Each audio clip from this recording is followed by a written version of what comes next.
दोस्तों आप सभी से नमस्कार। आप देख रहे हैं फरीदाबाद न्यूज़। मैं धर्मेंद्र प्रताप सिंह, हमारे साथ है नवीन। जय हिंद जी। और किसी परिचय के मोहताज तो नहीं है, क्योंकि आपने देखा होगा अभी जब फैमिली आईडी में गड़बड़ी हुई, बुज़ुर्गों की पेंशन बंद हो गई, तो भाई साहब ने सबसे पहले आवाज़ उठाई। इसके अलावा राशन कार्ड जब रद्द कर दिए गए लोगों के, तो भाई साहब ने सबसे पहले आवाज़ उठाई और इसे जन आंदोलन बना दिया। आज फरीदाबाद पहुँचे हैं खास मकसद से, और भाई साहब से बातचीत करेंगे। क्या मकसद है, क्या मैसेज देना चाहते हैं फरीदाबाद की जनता को? सर नमस्कार। नमस्ते जी भाई जी, नमस्ते। सर फरीदाबाद पहुंचे हैं, क्या कहना चाहते हैं, क्या मैसेज लेकर आए हैं? फरीदाबाद के सारे भाई बहनों को, सारी 36 बिरादरी के लोगों को न्योता देने के लिए आया हूं। भगवान परशुराम जन्मोत्सव 23 अप्रैल परावर रोहतक में मनाया जा रहा है। पूरे हरियाणा, दिल्ली, राजस्थान, यूपी, उत्तराखंड, जम्मू कश्मीर तक के लोग इसमें शामिल होंगे। और भगवान जिस तरह से अयोध्या में राम मंदिर, उसी तरह से परावर में भगवान परशुराम मंदिर बनेगा। उसकी नींव रखी जाएगी। तो सबको न्योते के साथ ये कह रहे हूँ, एक ईंट से अपने साथ लेके आवे और हेलीकॉप्टर से फूलों की बारिश होगी। अच्छा। इसके अलावा जो भगवान परशुराम, मैं मानता हूँ न्याय के देवता थे, अन्याय के खिलाफ लड़े थे। तो शिकायत पेटी का वहाँ रखी जाएंगी, ढोल रखे जाएंगे। जिन लोगों को शासन प्रशासन से समस्या है, चाहे वो जैसे आपने बताया, चाहे फैमिली आईडी की, चाहे पेंशन की है, चाहे राशन कार्ड की है, चाहे किसी भी तरह की, जो क्योंकि लोग चक्कर काटते हैं, उन सब के लिए ढोल रखा जाएगा। वो अपनी शिकायत लेके आ सकते हैं। उसके बाद उन सभी शिकायतों के लिए लड़ाई लड़ी जाएगी। तो ये जो मंदिर आप बनाएंगे, बनवाएंगे, कब तक बनकर तैयार हो जाएगा? और इसमें किस तरह के सहयोग की जरूरत है फरीदाबाद की जनता? तो देखिए, फरीदाबाद की सारी जनता के सहयोग की जरूरत है। 36 बिरादरी का आयोजन है ये, सब मिल के, क्योंकि भगवान किसी एक बिरादरी के नहीं होते। और मंदिर की नींव रखी जाएगी, और जब नींव रखी जाएगी तो फिर वो बनेगा। और मैं कोई बनाने वाला नहीं हूँ, मैं तो उनका न्योता देने आया हूँ। बुलावा ये भगवान परशुराम का है, भोलेनाथ का है। और ये जो फरसा है, ये भोलेनाथ ने भगवान परशुराम को दिया था और अन्याय के खिलाफ है। और हमारा तो यही है कि लोगों से ज़्यादा लोग वहाँ पे पहुँचें और भगवान परशुराम का, भोलेनाथ का आशीर्वाद लें। और मैं तो आपको ये जानकारी दूंगा कि वहाँ योद्धा पहुँचेंगे, क्योंकि वो सरकारी नहीं, संस्कारी कह सकते हो उसको। जन्मोत्सव है। और इससे पहले भी वो, क्योंकि वो वही ज़मीन है जिस पे 2 सरकारों ने 14 साल से कब्जा कर रखा था, तो वो फरसे के दम पे कब्जा छुड़वा लिया था। अब वहाँ पे स्कूल, कॉलेज, हॉस्पिटल तो बनेगा ही, लेकिन भगवान परशुराम मंदिर की प्रतिमा की नींव वहाँ पर रखी जाएगी उस दिन। नवीन जी, आप फरीदाबाद से लोकसभा चुनाव भी लड़ चुके हैं, और अभी भी जनता आपकी तरफ उम्मीदों की नज़र से देख रही है कि फिर से चुनाव लड़ेंगे, चाहे फरीदाबाद से लड़ें या किसी और लोकसभा क्षेत्र से लड़ें। तो कोई इरादा है सर? नहीं, अभी कोई मेरा इस तरह का इरादा नहीं है। मेरा भविष्य भोलेनाथ तय करा भाई साहब। और चाहे चुनाव कहीं से भी लड़े हों, चुनाव अलग चीज़ है, लेकिन ये जो समाज नीति हम कर रहे हैं, अभी जब राजनीति करेंगे तो बता देंगे। लेकिन मैं तो फरीदाबाद के लोगों को ये कह रहा हूँ, आप जो फरीदाबाद की स्थिति है, स्मार्ट सिटी बताओ, स्मार्ट सिटी, स्मार्ट सिटी तो मैंने कहते दिखती नहीं। क्या ये स्मार्ट सिटी है? आड़े एम मंत्री है, MP हैं, MLA हैं। तो मेरे ख्याल में लोगों का सेवा करने का काम है। अगर है कि भाई लोगों की सेवा करो, है। लेकिन मेरे हिसाब से यहाँ पे ऐसा कुछ मुझे नहीं लग रहा है। जिस तरह से फरीदाबाद के लोगों को लूटा जा रहा है, यही कह सकते हैं। पक्ष विपक्ष मिलकर, विपक्ष वाले वैसे मुर्दा है, वे वैसे डरे बैठे हैं बेचारे, और पक्ष वाला ने अपने लूट मार मचाई रखी है। तो सर आप जैसे लोग जब आगे नहीं आएंगे तो कैसे काम चलेगा? फिर तो वही लोग दोबारा। मैं अब और क्या करूं, कितना कहूं भाई साहब, मैं तो जितना हो सके। ये कर रहे हैं ये भाई, ये एक बात हो, ये लड़ाई लड़न लग रहे हैं, लेकिन इनके अकेले लड़ाई लड़ने से क्या होगा? जब तक लोगों को सामूहिक रूप से आगे आना पड़ेगा, निस्वार्थ लड़ाई लड़नी पड़ेगी। अब लोगों को भले के लिए, लड़ाई लड़ने के लिए दम चाहिए होता है, दूम वाला ने थोड़ी लड़ा जाएगा।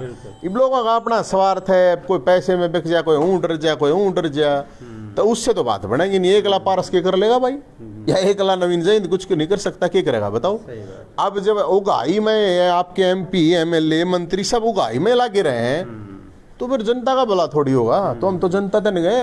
हर आदमी को अपने हक की लड़ाई लड़ने के लिए खड़ा होना पड़ेगा, हिम्मत दिखानी पड़ेगी।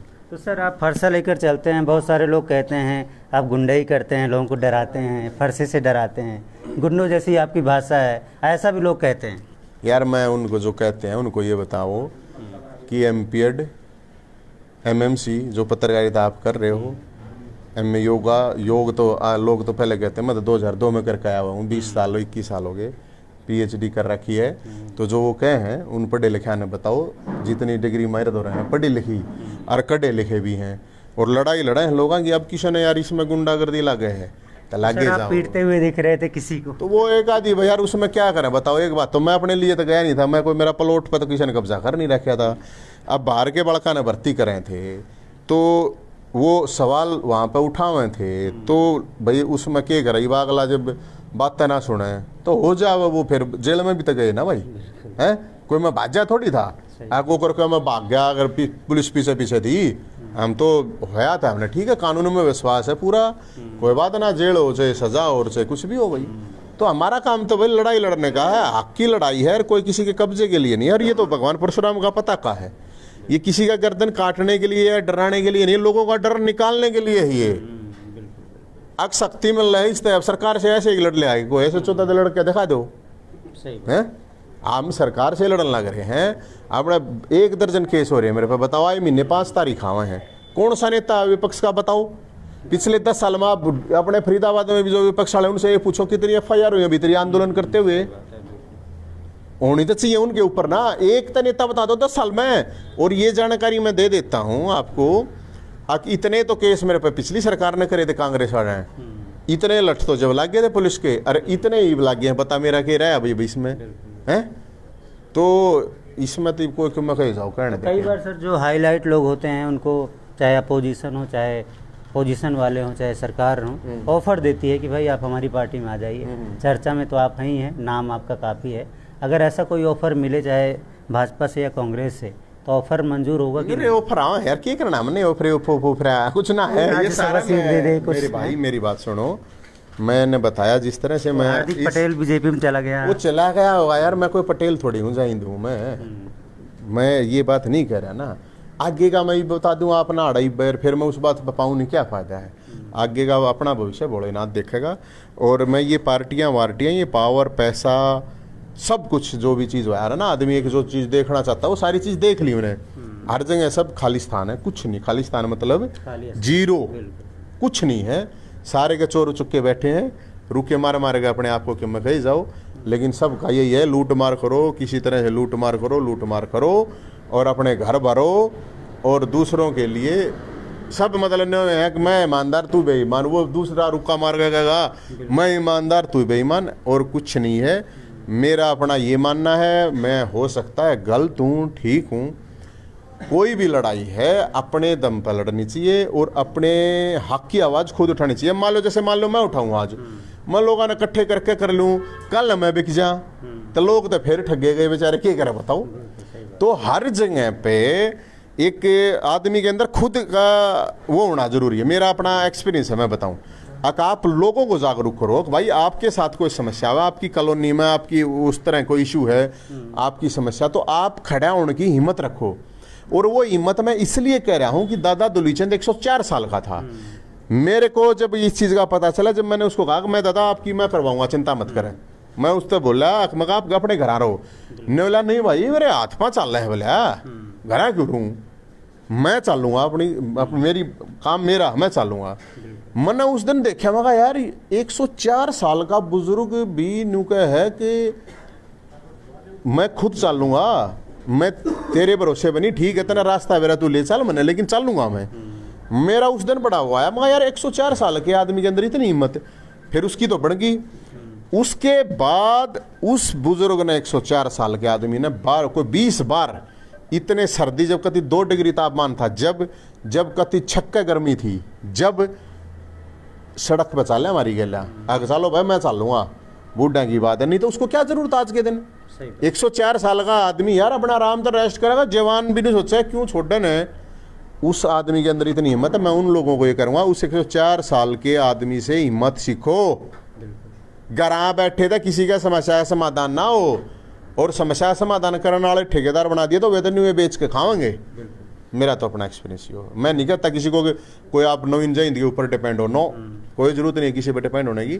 अपने प्रेशर ग्रुप होने चाहिए, अपने आपके गांव के, आपके कॉलोनी के। आप मान लो आपकी कॉलोनी में इशू है तो कॉलोनी के जो लोग हैं वो इतने अवेयर होने चाहिए कि वो तुरंत सड़क पर आगे खड़े हो गए, अपने पार्षद से या अपने सरपंच से या जो भी प्रतिनिधि है या जो भी अफसर है उससे पूछा कि ये समाधान होना चाहिए। टैक्स देते हैं हम, तो लोगों को जागरूक होना पड़ेगा बस। चलो ठीक है नवीन जी, बातचीत करने के लिए धन्यवाद। पारस जी, आपने प्रेस वार्ता बुलाई है और किस तरह से सहयोग होगा ये बताइए। देखिए, हर तरीके से, क्योंकि ये परशुराम जयंती का कार्यक्रम है, ये सामाजिक काम है, किसी एक पार्टी का नहीं है, किसी दल का नहीं है, किसी एक विचारधारा का नहीं है। ये तो सिर्फ एक समझ लीजिए कि अन्याय के खिलाफ एक लड़ाई है ना। तो उसके जो एक हम कहते हैं कि भाई उसके एक जो परिचायक हैं वो भगवान परशुराम हैं, सबकी उसमें आस्था है, 36 बिरादरी की आस्था है। तो उसके लिए न्योता देने के लिए आज भाई पहुंचे हैं यहाँ पर। तो हम ज़्यादा से ज़्यादा संख्या में कोशिश करेंगे, जितने मैक्सिमम लोग यहाँ पर जा सकें। जो अपने वाहनों से जा सकेंगे वो अपने वाहनों से जाएंगे, जो नहीं जाने में सक्षम होंगे उनके लिए हम व्यवस्था करके कोशिश करेंगे कि भाई इस प्रोग्राम को सबसे ज़्यादा सफल बनाए परशुराम जयंती। तो 23 अप्रैल को ये प्रोग्राम है, मैसेज दे दिया है, टाइम वगैरह बता दिया है, स्थान भी बता दिया है, परशुराम धाम पहरावर रोहतक में ये प्रोग्राम है दोपहर 12 बजे से। तो मैसेज भाई साहब ने दिया है। फरीदाबाद न्यूज़ से धर्मेंद्र प्रताप सिंह, नमस्कार।